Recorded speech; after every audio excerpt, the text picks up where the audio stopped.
today's video, I'm going to be covering a lot of disability books, deaf books. This was supposed to be ideally 2 separate videos, but September and October are now over. We are now in November, so we're putting them together. There's some fiction, some nonfiction, and my idea was to get books about disability, whether it be a novel or actual nonfiction, a memoir, and also be written by a disabled person. That be whether they're deaf, blind, wheelchair users, all of the above, and there's so many other various disabilities and disabled authors out there. That all being said, there's going to be a lot more books out there than what I'm going to talk about here, but we'd be here forever. I got some actual physical copies on hand and a list of ones that I've remembered. This is essentially a list of ones that I'm aware of, some that I've read, and some that I haven't read, but I want to. There will be no reviews given on this, so this is not a review video. I'm gonna let you want these books on your own accord. Or not want them. I don't know. First one I want to mention though is Pinapel and Friends. Let the record show that it's pronounced pineapple because the characters are based off fruits and vegetables, and I just haven't had enough coffee to realize that. Who Are They?, which is a children's book written and illustrated by my friend Rowena B. Bennett, and they kindly gave this to me. I am like a little ambassador for the book, so that's pretty nice. This video was sponsored, by the way. By the way, there is a deaf character in here who has a cochlear implant. Here you got a couple of different characters that are of different genders, sexual orientations, disabilities. This one's a wheelchair user. Yeah, this one's the one with the cochlear implant, I think, because of this right here. So it's just really, really cute, and I wanted to share this with people because I love Rowena, and I think they deserve good things. So I do have a code, Rikki, for 10% off if you want to get this book and want to save a little bit of money, and I will have that link down below. True Biz by Sarah Novick. I love Sarah. We're pals, and I have the Kindle copy and this physical copy because I saw it at the local bookstore around the corner, and I couldn't say no to also having a physical copy. This is fiction. It's about 3 different deaf teenagers in a deaf school, and also the headmaster of the school, who's actually a coda, a child of deaf adult. I'll tell you this though, you know how we are so used to having quotation marks around dialogue? This novel does not have any quotation marks around the dialogue, so it might throw you in for a loop and make you a little bit confused, and it took me about 6 tries to get through the book because of that. Don't get me wrong, there's nothing wrong with the story. It's just the formatting I was not used to. I am curious to know why Sarah decided to go with no quotation marks, and I can always just ask her. I will say this, reading it on the physical copy and not having the quotation marks and dialogue was a lot easier than me reading it on the Kindle. Give it a shot. Disability Intimacy, Essays on Love, Care, and Desire, which is edited by Alice Wong, and it's a bunch of essays written by various disabled people. There's also another book which for some reason I can't find, but I have, and it's Disability Visibility, which was the original one, and that covered more general topics about disability, and this is focusing more on intimacy. I will say this seems to focus more on like intimacy with oneself rather than with other people. So just keep that in mind when you want to read this, because I was expecting to read more on relationships with other people, and I didn't seem to get that. Not a review. Is that technically a review? I don't know. I'm just letting you know. I actually haven't read the entire thing. I just read a specific portion of it, but I do plan to read the rest of it eventually. That's the upside to essay books. You can just kind of pick and choose what you want to read if you're not in the mood, especially since they come in 4 different parts. So there's a specific feeling that you have. You can just skip right to it. I'm not doing good on this not reviewing thing, but I think it's a general comment. Doing It by Hannah Witten. This is also a book of essays. A lot of it's written by Hannah, and then a couple of essays are written by other people, one of them including myself. So there is an essay written back in my Toronto days, so there's talks about my intimacy and my relationship with my ex and navigating sex through all that as a deaf person. So, Rebecca Hannah is also disabled, and there might be a few other people that have written in this. It's been a very long time since I've read this, and I actually bought this at Goodwill a couple months ago because I don't know where my advanced reader copy is. I actually haven't read this yet, but I got this in Kansas City at Half Price Books. It's called Death World, and I'm not sure who wrote it, but it's edited by Lois Bragg. It was $8, and I've been looking for more death educational books that are like just resources, right? And not just memoirs. If anyone's read this book, let me know. I know I have a friend or two they're a historical major or something along the lines of that, so they might have some opinions on this. Just Don't Fall, How I Grew Up, Conquered Illness, and Made It Down the Mountain by Josh Sundquist.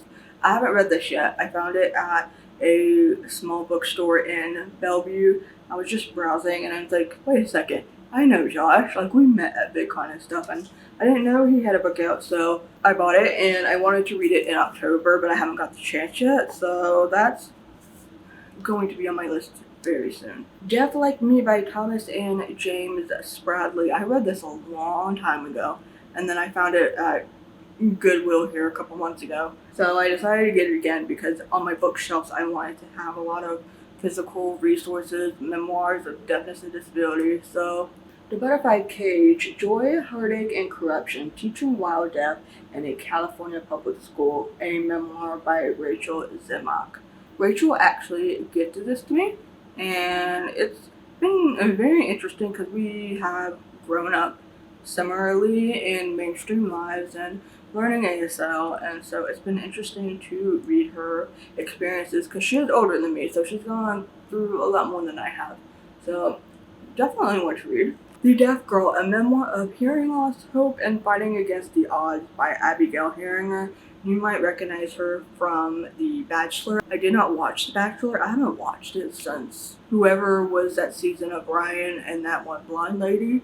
It's been a very long time. But I was randomly walking around Barnes & Noble in Kansas City, looked to my left, and the last copy of that was randomly sitting on a shelf, so I knew I had to have it. And it is a quick read, but it is more focused on, I guess it is focused more on our deafness than it is on The Bachelor, because I remember reading a review that said they would have liked to know more about their experience on The Bachelor.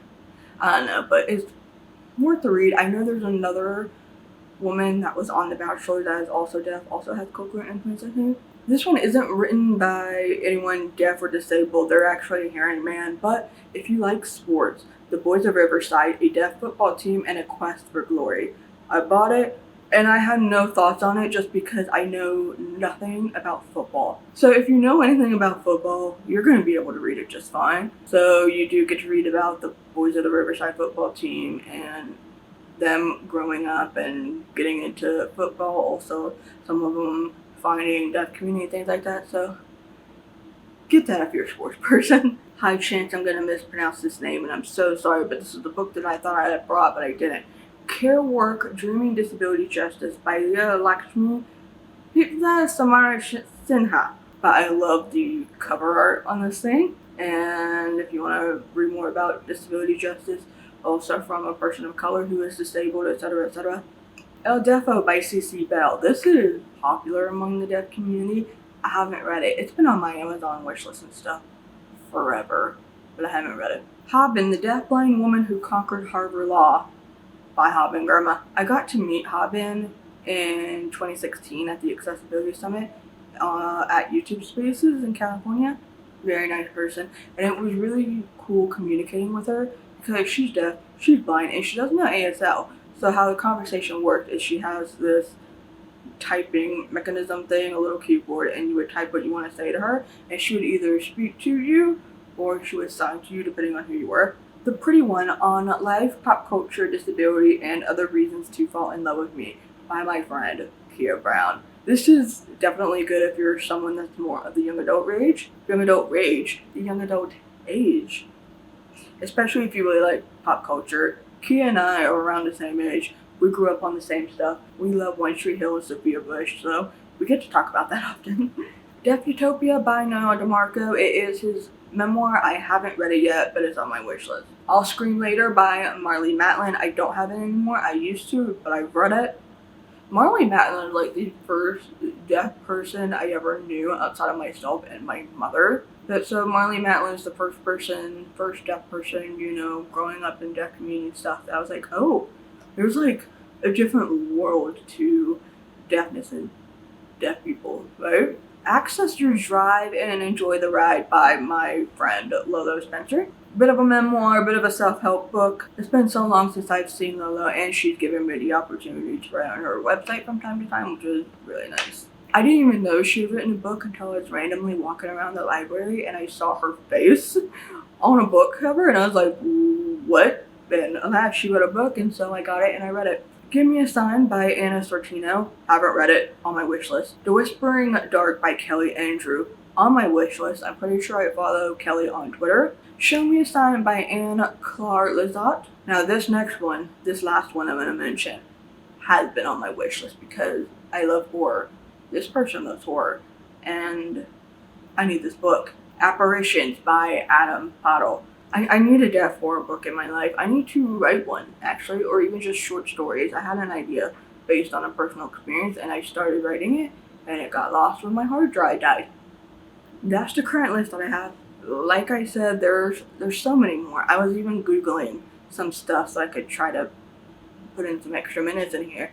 And Goodreads has a big list of various people, so be sure to Google. I'll even put some links down below in the description box of those lists for easy reviewing. Let me know if you've read any of these books, and if you have any suggestions of your personal favorites that I haven't mentioned that I might not have heard of, please leave them down in the comments below. And also let me know what you're reading right now if you are reading anything. For more book commentary, recommendations, and things like that, I do have a Patreon page.